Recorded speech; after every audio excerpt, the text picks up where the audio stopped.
அந்த நிலம் தேவையோடு இன்று அழைக்கிறது. உனது பணிகள் நிறைய இருக்கு, கடமைகளை முடித்திடவா. பாதை புதிது, உந்தன் பார்வை புதிது, திசை யாவும் உன்னை எதிர்பார்க்கிறது. கருணை மழையும் உலகம் நனையும் காலம் இது வாங்கட்டும் வா. நிஜத்தை நோக்கி உந்தன் கனவு யாவும் பெரும் பயணம் செய்யும் சுக தருணம் இது. இதயம் உருகும் உனக்கு இமயம் பெரியதில்லை, புறப்பட்டு வா. நீரும் கூட வெள்ளமாகி மோதுகையில் நீண்ட மலை தொடரும் அழிவிடுமே.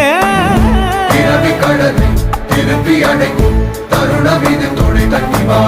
பூமி எங்கெங்கும் உண்டு 100 சரித்திரம், நீயும் உண்டாக்கலாமே.